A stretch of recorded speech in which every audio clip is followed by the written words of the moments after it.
s našimi hostiami, ktorými boli zástupcovia Železnej Slovenskej republiky, zástupcovia spoločnosti Remington, zástupcovia spoločnosti Dopravoprojekt, s ktorým chcem veľmi pekne poďakovať, že prijali naše oslovenie, aby vysvetlili širokej mikulášskej verejnosti súvislosti, ktoré sú spojené s modernizáciou železničnej trate tu. Prosím vás pekne, môžem ešte chvíľku s prekladkou s modernizáciou železničnej trate tu v Liptovskom Mikuláši. Je to jedinečná historická príležitosť pre mesto. My sme povedali aj na tom stretnutí toho 4.7., že a keď sme sa napríklad bavili o ankete, ktorú sme robili, kde jednoznačne ľudia potvrdili, že chcú modernizáciu železničnej trate. Asi je málo takých ľudí v Mikuláši, ktorí ju nechcú.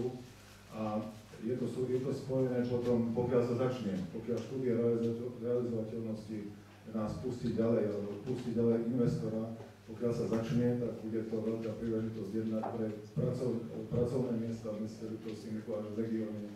Bude to príležitosť pre dodávateľov rôznych služieb, dodávateľov materiálov. Bude to veľká hra pre mesto Liptovský Mikuláš poprvé a po druhé to bude veľká výzva do budúcnosti pre rozvoj, pretože tam, kde sú cesty, tam, kde sú železnice, tam sa mesto rozvíja.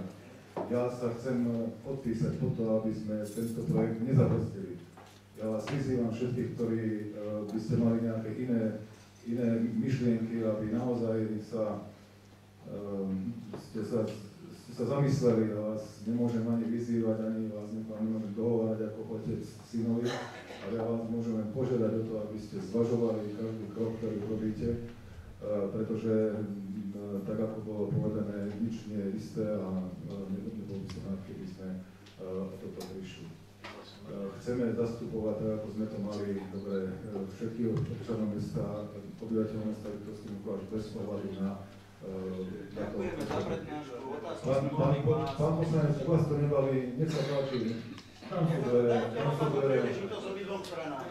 Chcem sa poďakovať našim hostom a končím naše stretnutie. Ďakujem pekne za to.